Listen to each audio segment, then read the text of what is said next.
for your love and devotion to our family and to the family of nations you have served so diligently these years. May flights of angels sing thee to thy rest. I remember thinking what a very jolly and attractive 16-year-old she was. And having great fun and bouncy and full of life. For decades, King Charles's complicated love life has fascinated the world. From his troubled marriage with Princess Diana to his enduring relationship with Queen Camilla, speculation has never faded. However, amidst the endless rumors, Charles once made a confession that left many stunned. "As she is my one true love," he admitted, his voice both steady and contemplative. After spending a lifetime in the public eye, it appears that the heart of a king is not as divided as many had assumed. Yet, could there still be lingering doubts about his choice of wife? After years of navigating love under intense scrutiny, does King Charles ever wonder, what if? Born in 1948 as the heir to the British throne, King Charles grew up under the influence of one of the most iconic monarchs in history. From an early age, his life was shaped by duty and responsibility. While his public image projected the grandeur of royalty, deep down, he understood that preserving the stability of the crown mattered more than his personal happiness, especially when it came to choosing a life partner. Charles's romantic relationships being influenced by the monarchy's interests would not be the first time love had been used as a political tool rather than a personal pursuit. Looking back through history, the British Crown has always carefully arranged alliances to ensure its continuity, sometimes even using marriage to establish diplomatic ties. A prime example is King Charles's great-uncle, Edward VIII, who fell in love with Bessie Wallace Simpson, an American socialite who had been divorced twice. At the time, Edward VIII was convinced that he had found true love, and nothing could deter him. The heart desires what it desires, and he was willing to sacrifice everything for it. As Edward pursued his relationship with Wallace, the royal family did not respond with hatred or disdain but rather with constitutional concerns. During that era, monarchs, despite their immense power, were still bound by certain rules, one of which stated that a king could not marry a woman who had been divorced while her former husband was still alive. Aware of these restrictions, Edward VIII knew he was faced with a choice that would determine his future.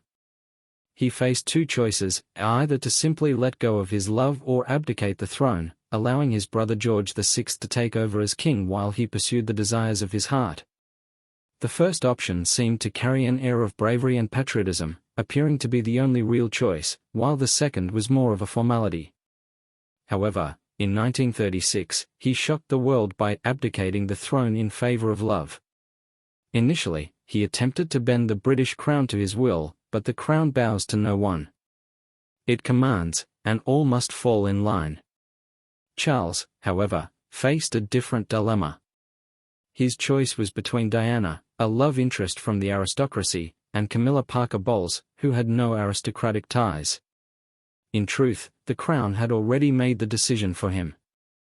Yet, how did that decision ultimately unfold? Like any young man born into royalty, Charles was a sought-after figure, admired by women across the United Kingdom and beyond. After all, who wouldn't want the chance to date the future king of the British monarchy? But his life was far more complicated than the average man's. Shakespeare was right, uneasy lies the head that wears the crown. Every aspect of his life had to follow a strict set of rules, even in matters of the heart.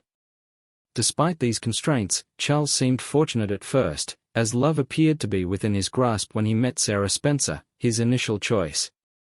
While their relationship was not widely discussed in the media, it played a crucial role in his life, as it eventually led to his introduction to Diana. Sarah Spencer, daughter of Earl John Spencer and Frances Shand Kydd, was one of Charles's first widely known romances. However, she was an independent woman who lived by her own rules, something Charles was unwilling to accept.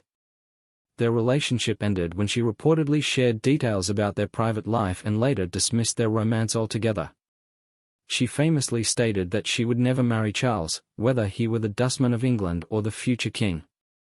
The world waited for an explanation, a reason that would shed light on the sudden breakup. Yet Sarah offered no real answer, at least not in words. Shortly after parting ways with Charles, she married Neil McCorquodale, a writer and the son of Alastair McCorquodale, a legendary British athlete and cricketer. While Neil was a respectable match for the daughter of an earl, societal class distinctions still placed him a step below the heir apparent to the British throne. Nevertheless, she made her choice, marrying Neil, though she remained close friends with Charles. Meanwhile, Charles found himself drawn to another Spencer daughter, Diana. Although she was 13 years younger than him, he pursued her regardless. With Diana's blessing, he disregarded caution and pushed forward with their relationship. Their union appeared to be the perfect match for the British monarchy. Finding the right words can be difficult, can't it? Charles was undoubtedly delighted and happy to have the support of his mother, the late Queen Elizabeth II, and his father, Prince Philip. Diana seemed like the perfect match. She was the youngest daughter of an earl, her innocence unquestioned, and a member of the aristocracy. While Charles saw love, the crown saw the ideal social union. On July 29, 1981, they married, and the world watched in awe as 20-year-old Diana experienced the grandest British wedding ever, joining 32-year-old Charles in matrimony.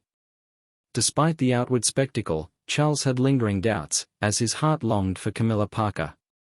He had kept his relationship with her a secret from his family, fearing she wouldn't be accepted because she was not from the aristocracy. Torn between love and duty, he struggled to find a way forward. King Charles rebelled internally, and though his marriage to Diana remained a major part of British popular culture, their home was in turmoil. Even so, Princess Diana did everything she could to hold their family together. For a time, their marriage seemed secure, as Diana gave birth to an heir and a spare, Prince William and Prince Harry. She hoped their children would solidify their bond and bring Charles closer to her, but his mind remained fixated on Camilla. There was something about her that no one else could match. He found himself at a painful crossroads where love and duty clashed. The battle within him had to end, and he had only one choice to make. In the end, the decision was not difficult. He chose Camilla over the mother of his children. At first, Charles did not end his marriage outright. Instead, he attempted to make it work as a relationship of three, believing they could all coexist. But Diana refused to accept such an arrangement. She had married young, completely devoted to the only man she had ever truly loved, only to feel betrayed when he turned to someone from his past. Heartbroken and angry, she lashed out, openly challenging the crown and engaging in several romantic affairs within and around Buckingham Palace. The royal family's reputation suffered greatly, with the Queen watching from a distance as the scandal escalated. Never before had the monarchy faced such relentless bad press, with Charles and Diana's troubled marriage and infidelity at the center of it all. As their personal war continued, Prince Philip and Queen Elizabeth could no longer stand by. They summoned the couple and gave them an ultimatum: either reconcile immediately or get a divorce. As expected, they took separate paths. Both parties finalized their divorce and chose to move on with their lives. However, even before their divorce was officially completed in 1996, the couple openly dated other people. Despite this, their separation presented a significant challenge for Prince Charles. The situation was reminiscent of King Edward VIII, who had to abdicate the throne to marry a divorcee. However, in Charles's case, the challenge was slightly different. He was now a divorce with a living ex-wife, Diana. That changed when she tragically lost her life in a highly questionable car accident in 1997, just a year after their divorce. Diana's death brought both resolution and complications for the monarchy. For years, Charles's affairs had been carefully concealed, particularly his relationship with Tiggy Legbock, his children's nanny, a relationship that Diana herself exposed before her untimely demise. While his other romances were kept secret, his love for Camilla was an exception. Their relationship was one of the worst-kept secrets in British royal history. However, even after divorcing Diana, Charles remained trapped. He could not marry Camilla due to the constitutional challenges that loomed over him like a dark cloud. But when Diana, the beloved people's princess, died in 1997, that obstacle disappeared. In the aftermath, suspicions arose, and many began to question the circumstances of her death. Was this a mere stroke of fate, a convenient act of providence that cleared Charles's path, Or did Charles and Camilla take matters into their own hands, crafting a solution to an otherwise impossible situation? The facts were simple: a high-profile woman with strong ties to the crown had died unexpectedly, prompting an official investigation. The most pressing question was, who stood to gain the most from her death? It was not difficult to see why suspicion immediately fell upon the one man whose future plans had been hindered by Diana's continued existence. The scandal placed the royal family under intense scrutiny, tarnishing their reputation yet again. While Diana's death solved one of the royal family's dilemmas, it also created a new crisis, planting seeds of mistrust within the monarchy. Although the royal family initially faced widespread suspicion, they were soon distanced from the list of suspects, and the world united in mourning Diana's loss. However, beneath the grief, an unsettling feeling remained, a sense of helplessness and despair. What was already a difficult situation only grew more complicated in the wake of Diana's tragic passing. Years after Princess Diana's passing, rumors about letters she had written and secretly given to her butler, Paul Burrell, resurfaced online. Paul revealed that Diana had penned these letters during a time when she felt isolated by the royal family, whom she allegedly believed wanted her gone. The revelation of these letters reignited a wave of conspiracy theories, once again casting a shadow over the royal family's reputation. Paul claimed that the letters detailed Diana's fears of being constantly monitored by the British royal family, particularly by Charles, who, according to her, no longer wanted her around. Paul Burrell further alleged that the letters served as a warning that Diana's life was in danger. She reportedly wrote that Charles wanted to marry Camilla but had to remove her from the equation due to royal protocols. The letters supposedly described a planned brake failure leading to a fatal crash in which she would hit her head and succumb to her injuries. While some dismissed these claims as baseless, the striking similarity between the letters' contents and the actual circumstances of Diana's death fueled further speculation. As discussions surrounding the letters intensified, Charles and the royal family refrained from addressing the controversy. However, King Charles recently stepped forward to speak about the love of his life. Although Charles' relationship with Camilla has long been an open secret and a significant factor in his troubled marriage, he has now openly shared the story of their romance. Their relationship began in 1970 when they met at a polo match, and Charles described it as love at first sight, an instant connection he had never experienced before. As their bond grew stronger, their affection became undeniable. However, Charles, committed to his duty, chose to serve in the Royal Naval Force. Camilla, uncertain about their future, made the decision to move on and married Andrew Parker Bowles. While Charles later wed Princess Diana, despite their respective marriages, Charles and Camilla maintained a deep connection, one that Diana found far too close for comfort. She often expressed frustration over feeling sidelined in her own marriage. Eventually, the growing strain led to divorce. After years of speculation and controversy, Charles and Camilla finally married in April 2005, solidifying their relationship as more than just a scandalous affair, but a love that had stood the test of time. Their marriage has not been without its challenges. Queen Camilla was not born into the aristocracy like Diana, making it difficult for her to adapt to the numerous royal engagements she had to attend and the endless hands she was expected to shake. Adjusting to this new life was no easy task, but she handled it with remarkable grace. King Charles himself acknowledged her resilience, praising her ability to face these challenges without complaint. Camilla never aspired to be queen, she simply wanted to marry the man she loved. However, marrying the future king came with responsibility she could not avoid.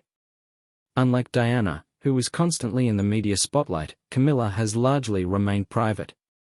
King Charles explained that while she values her privacy, she is still open to letting people into her space.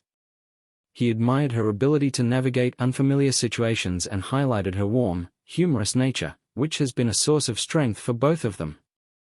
For 2 decades, she has stood by his side, providing unwavering support.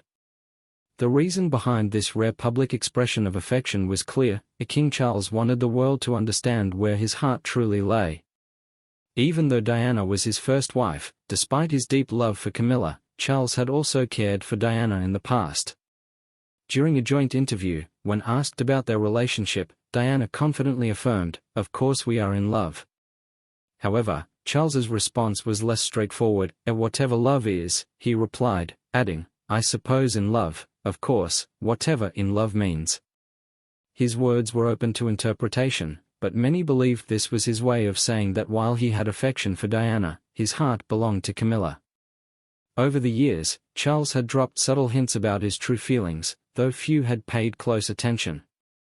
Now, 2 decades after choosing Camilla, history seems to be repeating itself through his son, Prince Harry, who also placed love above royal duty. Prince Harry's decision to follow his heart mirrors that of his father. While being born into royalty comes with privileges, personal choices, especially in matters of love, are rarely simple. Although such decisions may seem individual from an outsider's perspective, they often require some level of family approval to avoid repeating history, such as King Edward VIII's abdication.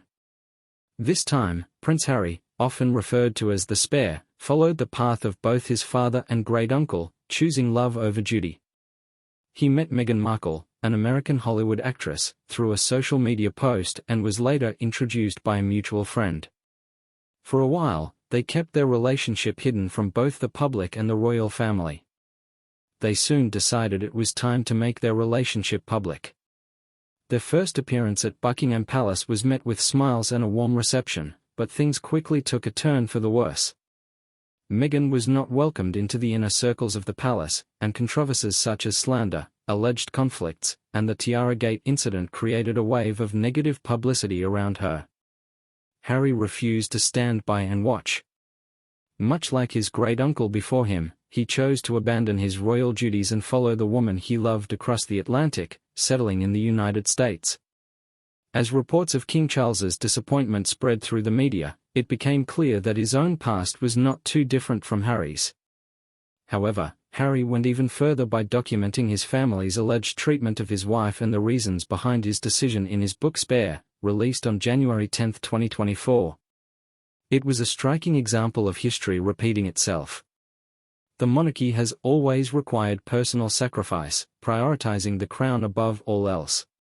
Yet across generations, both father and son made the bold choice to follow their hearts instead of duty, proving that even those who wear the crown are human, with emotions and desires that cannot be ignored.